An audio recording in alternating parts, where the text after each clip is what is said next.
मोहतरम नाज़रीन आदाब, जी टुडे न्यूज़ चैनल में आप सभी का खैर मकदम है। इस वक्त मैं आम आदमी पार्टी के सीनियर लीडर जुनैद अहमद खलील साहब के दफ्तर में मौजूद हूँ। बोधन की आवाम आधार अपडेट के मसले पर शदीद परेशान है। आइए इन्हीं की ज़ुबानी सुनते हैं। मैं जुनैद अहमद खलील, आम आदमी पार्टी बोधन सीनियर लीडर। अस्सलाम वालेकुम वरहमतुल्लाहि वबरकातुहू।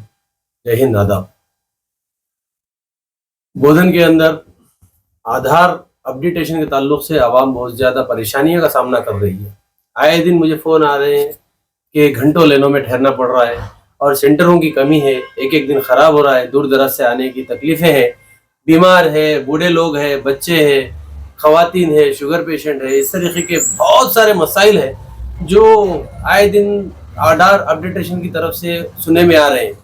जब मसला हमने तहकीक की, लोगों को मालूम किया, देखा गया कि आखिर मसला क्या है, किस वजह से ये परेशानी आ रही है आवाम को, तो पूरे बोधन मंडल के अंदर सिर्फ 2 सेंटर है जो चल रहे हैं।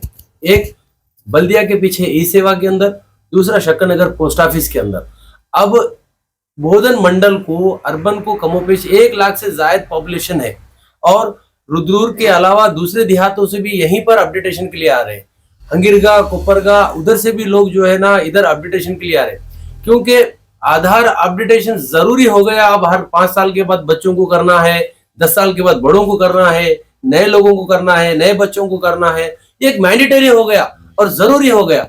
और दूसरे गवर्नमेंट फैसिलिटीज के लिए भी एड्रेस चेंज कराना है, यानी तो दूसरे करेक्शंस है, तो ये भी जरूरी होने की वजह से बोधन की आवाम आधार सेंटर की कमी की वजह से बहुत ज्यादा परेशानी हो रही है।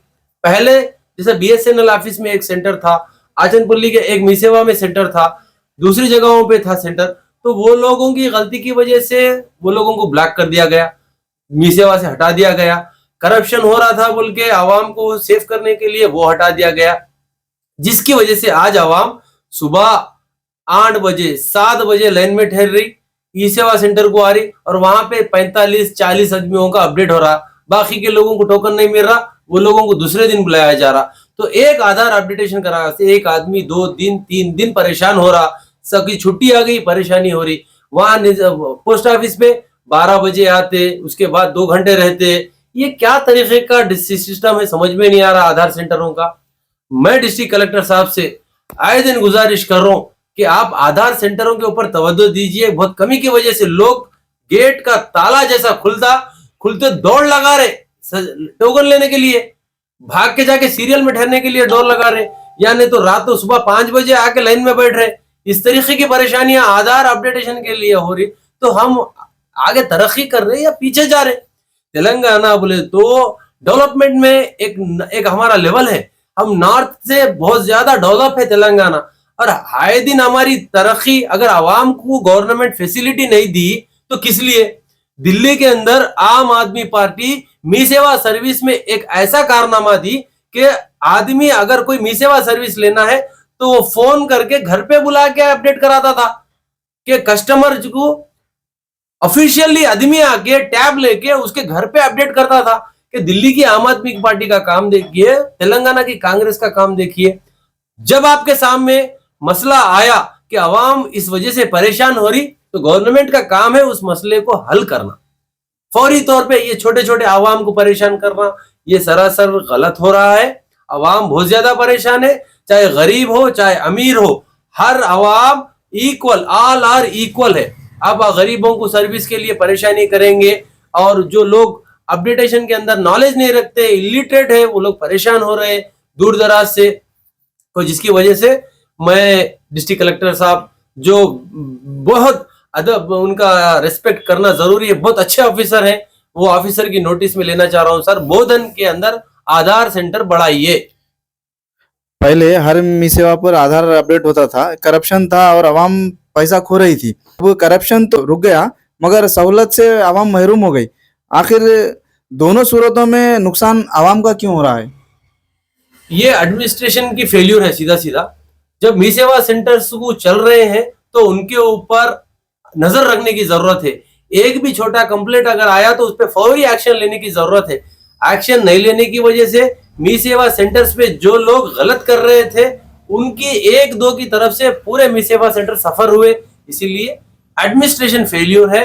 मी सेवा सेंटर्स जिनके अंडर में आते हैं वो लोगों को चाहिए कि इवन एक स्मॉल कंप्लेंट अगर आपको आ गई, आप फौरी उस पर कार्रवाई करिए, देखिए उसके बाद मी सेवा कैसा सही हो जाते। आम आदमी पार्टी की तरफ से क्या मुतालबा करते हैं कि बोधन और जिला निजामाबाद में आधार अपडेट सेंटरों की तादाद बढ़ाई जाए या नहीं? बहुत जरूरी है। आधार तो अब तो कंपलसरी हो गया, हर पैदा हुए से बच्चे को रहने दो, 5 साल के बाद के अपडेटेशन को रहने दो, यानी तो एवरी 10 ईयर्स के बाद अपडेटेशन को रहने दो, केवाईसी को रहने दो, या नहीं तो छोटे मोटे करेक्शंस को रहने दो, एड्रेस चेंज। कोई आदमी किराए के घर में है, आज यहाँ पे है, कल निजामाबाद चले जाता, परसों हैदराबाद चले जाता, किराए के घर में रहने वाले को जो बेचारे को जो मकानदार निकाल दिया तो कहीं भी चले जाता उन्हें, फिर उसको वहां का अपडेटेशन कराना। तो इसलिए आधार सेंटर कंपलसरी बढ़ाने की जरूरत है और इसमें फैसिलिटीज अपडेटेशन की जरूरत है। टेक्नोलॉजी का दौर है, अब बायोमेट्रिक का दौर है, आप टेक्नोलॉजी को यूटिलाइज करिए। आधार सेंटर जरूरी है बढ़ाना, मी सेवा सेंटर्स जरूरी है। आने वाले दिनों में मालूम हो रहा कस्टमर सर्विस सेंटर आने वाले हैं, तो पूरे कस्टमर सर्विस सेंटरों को ये फैसिलिटी प्रोवाइड करिए ताकि आधार अपडेटेशन, कोई गलत कर रहा, गलत डॉक्यूमेंट अपडेट कर रहा तो उस पर सख्त से कार्रवाई करिए। क्यों ढील दे रहे आप? बोधन की आवाम के लिए मी सेवा को दोबारा इजाजत मिलनी चाहिए या नए सरकारी सेंटर्स फिर से खोलने चाहिए? नहीं, नए सरकारी सेंटर्स फिर खोलने चाहिए ताकि सरकारी दफ्तरें बहुत ज्यादा है हमारे पास, जैसा कि बैंक्स बहुत ज्यादा है। हमारे स्टेट बैंक ऑफ हैदराबाद का 2, SBI के 2 ब्रांचेस है, पोस्ट ऑफिस के 2 ब्रांचेस है, 3 ब्रांचेस है पोस्ट ऑफिस के, ई सेवा है हमारे पास, या कुछ दूसरे ऐसे इदारे, MPDO ऑफिस है, यानी तो म्युनिसिपल कमिश्नर ऑफिस है, यानी तो MRO ऑफिस है, यानी तो इलेक्शन सेल है, या RDO ऑफिस है, कई ऐसे इरिगेशन डिपार्टमेंट के ऑफिसेस है। तो इन इदारों के अंदर आधार अपडेटेशन के लिए एक सेंटर रखना चाहिए और इन ऑफिसों में से कोई एक जो सीनियर क्लर्क है जो जानता है इस काम को, उनको अगर जिम्मेदारी दे दिए तो वहां का वही हो जाता है। बोधन की आवाम की ये शिकायत जिला कलेक्टर और UIDAI तेलंगाना के सामने आप रखेंगे और कितने दिन में कोई अमली इकदाम की उम्मीद रखेंगे आप? हमारा काम है मीडिया के जरिए अवाम के मसाइलों को हुकूमत तक पहुंचाना, क्योंकि चीफ मिनिस्टर रेवंत रेड्डी साहब की स्पेशल ब्रांच इंटेलिजेंस बहुत ज्यादा एक्टिव है और ये मसला एक मेरे बोधन का नहीं बल्कि पूरे तेलंगाना की आवाम का मसला है और हुकूमतें होती हैं कि आवाम को सहूलत पहुंचाए। दिल्ली आम आदमी पार्टी का जो मॉडल है, मी सेवा सेंटर्स को आदमी अगर नहीं जाता तो एक टोल फ्री नंबर को कॉल करे तो मी सेवा से आदमी घर को आता था, घर को आने के बाद आप जो टाइम पे बुलाए वो टाइम पे आके आपका काम करके जाता था। आपको चाहिए रेवंत रेड्डी साहब को, आप दिल्ली अरविंद केजरीवाल आम आदमी पार्टी का मॉडल अपनाइए, जब भी तेलंगाना की तरक्की हो सकती है। मैं जी टुडे न्यूज का और उनके चीफ एडिटर नासिर साहब का शुक्रिया अदा करता हूं कि आप आवाम के मसाइलों को उठा रहे हैं और इस उम्मीद करता हूं कि मेरे इस मसले को आवाम जो है ज्यादा से ज्यादा शेयर करे ताकि आला अहदेदारों की तवज्जो में आए। जय हिंद, जय आम आदमी।